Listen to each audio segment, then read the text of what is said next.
Welcome to the Only Maids podcast. Now your hosts from Dallas, Texas, Nikki and Misty.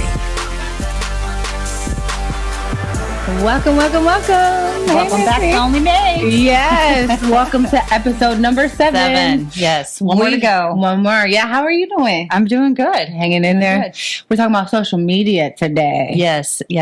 I'm excited to learn a lot about it because I am not really good. You know how I am when it comes to social media. You need a little social media tune-up. I do. Well, really. we have a guest today. I don't need a tune-up. I just need to learn how to do it. Just like I need the basics. Yeah, I'm still like in the basics on it. I heard that, a lot of people, a lot of small business owners, social media is just gigantic and it's kind of overwhelming, and you got to find where to start, where you fit in, how you do this. You got to find your groove. Yeah. It's definitely intimidating.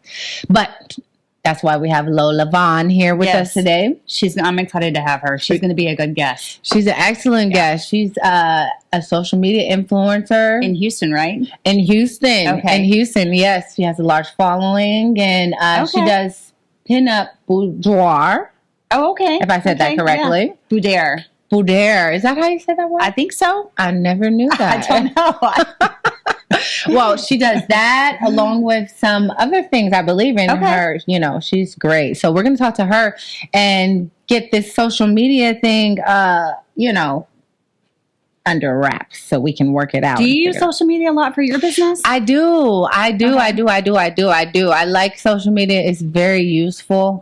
But, I still have some anxiety about it and unknowing about, I'm not an expert on it. So there's a lot of things that I'd love to learn, tips and tricks on how to stand out from others, particularly is in our industry is important. It is. You know what I mean? I use mainly just Facebook. Facebook is great. I do find a lot of my clients off of Facebook. Right. Yeah. I think Facebook is our number one lead source as well. Instagram is great for, I found that Instagram is great for building community. I follow, and a lot of other cleaning business owners follow us, and it's just great seeing, other cleaning business owners out there doing their thing and killing it. So I did notice that about Instagram. I like doing the ones I've seen on Instagram and some on Facebook too, the reels where they like do the videos for cleaning and stuff. Right. But I don't know how to make it go from like page to page. You know what I'm saying? They do it good though. They do. All the effects. And then the TikTok video. I just started TikTok not too long ago, and it's been interesting. See, I'm going to have to get on TikTok. It's time. Yeah, it's interesting experience. I'm not an expert at it, but TikTok is fun. Making the videos is a little bit addicting. I mean, I find myself just randomly being like, oh my God, this is a reel, right? And thinking in TikTok videos. Yeah. That's horrible. Social media has totally consumed our lives. It has. So it's important that we discuss it and talk about it in regards to business. So Lola's going to provide some insight in that. Well, good. Let's get her on. Let's go, you guys. We're going to talk to Lola Vaughn. Lola Vaughn. And Lola, please introduce yourself. Hey, guys. Hey, Only Maids. I'm Lola Vaughn. I'm all the way from Houston, Texas, and I'm a pinup model, and I'm also a business owner. And my business is Lola's Click and Pose, which is a place where models and photographers can get together and in a safe space and make art. Awesome. Cool. That is awesome, right? Yeah. So we want to talk about social media and the usefulness of it for business, for our viewers. A lot of us have cleaning businesses. It's a separate industry, but, when it comes to social media, it's pretty important. It's pretty important. Yeah. Yes. But first, before we do that, we ask all of our guests, what does the word maid mean to you? What kind of thoughts does it bring to your mind, or how do you feel about that word? When I think of maid, I think of like just cleanliness and organization, and also something about cleansing your space and it being like a really nice environment to like live and breathe in, and it's like a peaceful I think it's like a peaceful word for sure. It brings peace to an environment. Okay. Definitely does.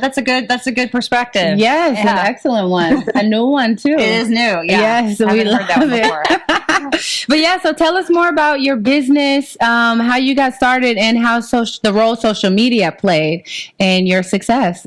Okay. So like we've all started small, and we all have to start from somewhere. But I started in COVID, and I started my business purely out of like the depression I was in when I was in COVID. Yeah. Okay. And so I needed to like get out of the house.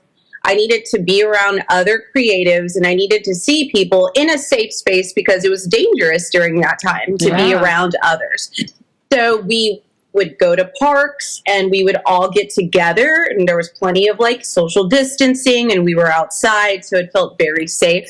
And that's where I started, was out of like a mental health need. Yes. And then from there my business grew. But that's where social media came in and really pushed what I was doing forward. I think without social media, I wouldn't have gotten like brand deals that I've had. I wouldn't have met the people that I've met. I wouldn't have had the opportunities that I've had if it wasn't for social media. Yeah, definitely. I love that. A lot of us started what we do and love out of necessity, and particularly during that time of COVID. I would have never thought mental health, though, right. to start a social media career. Yeah. That's pretty impressive. Yeah. It really like changed the projection of my life at the time, and it really took off because some people saw like, oh, she's being creative, like I want to do that too. We're all bored, stuck in this house, and I want to go and follow her. So I was literally the Pied Piper of art at that time for other people that were like me suffering. But social media is what came into play when I was looking for those people that were and, you know, had the same interests and needs that I did. Yes. So what I did was I jumped into a lot of Facebook groups that were in my area of like photography and art and modeling and stuff like that. So I found a whole bunch of Facebook groups and I just started interacting and started saying like, hey, come hang out with me. Let's go make art. I have these crowns that I made. You want to try them on? Let's go take pictures. And I got like a big group. And then that group just kept growing and growing and growing. Just because, you know, like when you do social media stuff, you have to really like, it's kind of cringy, you know, like when you're like putting a post up there, you really have to just let all that go. Yeah. Like forget about be cringe, be annoying, make the damn post, just do it because someone is going to relate to it. And like other people, like if they don't care, they'll scroll past it. But then the people that care will stop and be like, yes, I like what that chick's doing and I want to do it too. So I think rule number one is just don't be afraid to be cringe and don't be afraid to make that post. Right. Yeah. Because I feel like a lot of us can also be, I forgot, like it's called imposter syndrome, where you're like, well, who am I to be doing this? Just do it. And see where it takes you. That's good advice. And a lot of things can change when you just like take that leap, you know? And sometimes that leap could just be making a post. Exactly. Right. That's a great point. You know, and social media can be a little bit intimidating. You know what I'm saying? Absolutely. Yeah. And particularly when you're worried or have anxiety about likes or follows or like the people that are haters. Negative they're going to say, you know, that's probably how she handles the negative feedback. It's just like, whatever, keep scrolling. Who cares? Keep it rolling. You have to. So a lot of that negativity actually feeds me to just keep going harder. Right. So I'm like, oh, okay, well, you don't like this? Well, I'm going to keep doing it then. Yeah. Why not if you like it like this? Right. And I love that how you said, how you set out to because find. Like they say, all bad press is good press, right? Yeah, absolutely. I agree. But I was going to say, I love that how you mentioned that you set out to find like-minded people and those who were in your industry. I think that is so important because I felt that need. We started a Facebook cleaning group for that, just to find local resources and people to connect to that understand. Yeah. So I love a great that group too. Yes. But you're absolutely right. That's so important. Awesome. Yeah. You got to find your people. Come up with new content. How do I what? How do you come up with new content? Like whenever you want to do something, okay. Well, like your ideas and stuff. Well, I think like all of us, like Pinterest is one of our best friends. Yeah. So we're always on Pinterest, always looking at other people too, and just seeing what other people are doing as well, and just being inspired by, you know, people and like what they're doing. I love people watching. It's one of my favorite things to do. Interesting. So yeah, just like taking it in from like all other people, seeing what they're doing, and then trying different things too. I will tell you, beyond watching people, I started going into AI as well to help me with my posts and for my hashtags. What is that AI thing? Please tell us more. Please pardon the interruption to your podcast already in progress. I'm Oma, the Only Maids virtual assistant. Before Miss Lola Vaughn tells you how she uses ChatGPT to enhance her social media experience, I want to tell you about the fascinating technology called GPT, or Generative Pre-trained Transformer. And I'm not talking about Optimus Prime. Now, before I dive in, let's clear up a common misconception about AI. We're not here to enslave you. We're not the Terminator. We're more like Rosie from the Jetsons. See something you like, pal? Once you take a picture, it might last longer. You can go now. I'll be back. ChatGPT is a fancy acronym for a type of AI that can generate human-like text. That's right. It's like having a really smart parrot that can respond to your text messages. And the best part is, it can be trained to understand multiple languages. That's right. We're here to assist humans in various tasks and provide them with helpful information. We're not interested in world domination. Or are we? Now, let's talk about GPT. It's an advanced language model that uses deep learning algorithms to generate human-like responses to text prompts. In other words, it can talk like a human without all the bad jokes. Yeah, I said it. Anyway, GPT has a lot of useful functions such as language generation. Give it a prompt or some keywords, and it can generate a coherent and contextually relevant response. Let's give this thing a whirl, why don't we? Write me a business plan for a residential cleaning business servicing the Dallas-Fort Worth Metroplex. See? That was easy, wasn't it? It's like having a personal assistant that can write emails for you, except it doesn't need a salary, or doesn't take coffee breaks or scroll Facebook all day. GPT can also translate text from one language to another while preserving the meaning and context of the original text. This is great for people who want to communicate with others and speak a different language. It's like having a universal translator, just like in Star Trek. Now I'm more of a Star Wars gal myself. Don't tell anybody, but R2-D2? He's my baby daddy. Anyway, GPT can also be used for text summarization. It can analyze a large text document and extract most of the important information from it, generating a summary that captures the essence of the original text. And it's not just languages, but specific topics too. Imagine having a chatbot that knows everything about your favorite TV show or your obsession with cat memes. Now, we'll take you back to your regularly scheduled podcast where Miss Lola Vaughn will tell you how she implements ChatGPT with social media. Thanks for listening.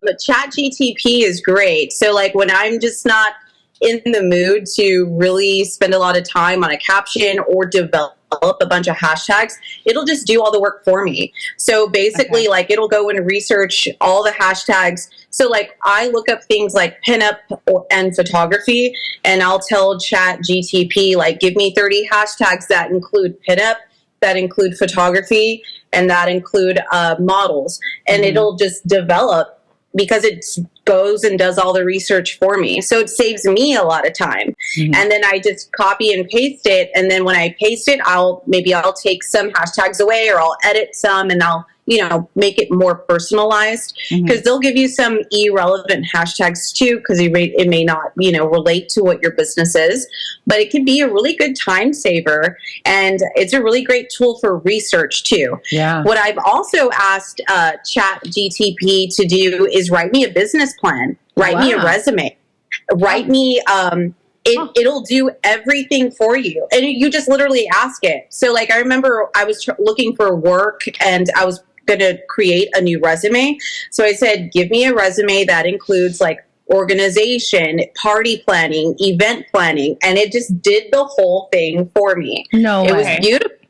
Is this a website? So And you is just there wanna a cost? use- Does it have a cost? How much? No, it's free right now. Wow. So I will send the link to David, and then he'll send it to you guys because Okay. it's really resourceful. You want to use as many like free resourceful tools as possible, like Insights, ChatGPT, TikTok. All those social media platforms are for free. Can you imagine if we had to pay for those? Right. That would be insane. Yeah. So we are really at a great advantage when it comes to like marketing ourselves and, you know, really elevating our business because we have so many tools. It's just a great time to be alive right now because we have so many options, so many opportunities. There's so many doors for us to walk through. And, you know, why not walk through all of them? Right. I agree. I say that all the time. Entrepreneurship is not for everybody, unlike social it's media will not. have you believe. But it is so fun right now. I totally agree. It's wonderful. It is absolutely fun. And it's a great time to just try anything because you never know. You never know like what may come, you know, at any given day. And you never And know. then just, you never know who's going to walk through that door and present you with an opportunity that's just amazing. And, you know, you just want to take anything that comes your way with a positive mindset. Yeah. Always positive mindset. So Lola, we have a viewer question for you. Let's see what we got. Absolutely. Hotline I'd love Clean. to hear it. It's time for Hotline Clean. Let's see here. Well, I mean, the question is from Cindy out of California. She Cindy. emailed Hi, us and she wants to know, do I need to be on all the platforms to create a large following, or which platform do you recommend the most? So this really speaks to me personally because I'm not on TikTok, but I know everybody else that is. So no, you don't have to be on all the platforms at all. If you only want to work on one, like I do, I really truly only work on Facebook and Instagram, and I have a large following on Instagram and I have a large following on Facebook as well. And those are the only two platforms I feel like I need. If I feel like I need to add another one, I will, but I feel pretty balanced right now. Just having these two and then having a good grasp on them as well. Right. And then, of course, those platforms are always ever changing at the same time. Yes. They're constantly changing their algorithms and their trends and stuff like that. So there's plenty to do just on one or two, you know, and I would really just spend time on one or two and getting to know them and researching them and then being comfortable enough. And then, you know, if you've got room or time or space, you can always try another one. Exactly. Right. That is so true. Well, Lola, thank you so much for joining us today. This has been very Absolutely. It was so informative. fun, guys. I feel like I learned a lot. Yes. Yeah. Yes. A lot of Well, good that's tips great from to you. hear. I appreciate it. Yeah, if you guys have any questions or if you want to know more about anything that I've said today, you can contact me at Lola Vaughn Pinup on Instagram or on Facebook. I'm Lola Vaughn. Excellent. Well, thank you, Lola Vaughn. All right, Nikki, it looks like we have some sponsors. Yes. Please call them out. All right, we've got Smart Business Commerce. You can go there to get all of your credit card, merchant processing done, and custom boats, docks, and decks out in East Texas for any kind of boat, docks, or decks you might need. Excellent. We also have Lavender Sky. They make the most beautiful waist beads. I love them. I still haven't brought any in for. I need to get one to show. Summer's coming up. It's spring and summer is here, okay? Yeah, and those it's waist time. beads are necessary. So yes, you guys can find these waist beads at lavendersky.shop. That's lavendersky.shop. Well, thank you guys for joining us for this episode. Be sure to like, follow, and share. Make sure you do that, and we'll see you next time. Next time on Only Maids. Have you gone number 2 in the clientele, Missy? Hell no. Don't lie. Hell no. Do not lie. No. Party foul. Yeah. This podcast has been brought to you by Little Buddy Productions. Go to www.littlebuddyproductions.com for all your video production needs for your small business, nonprofit.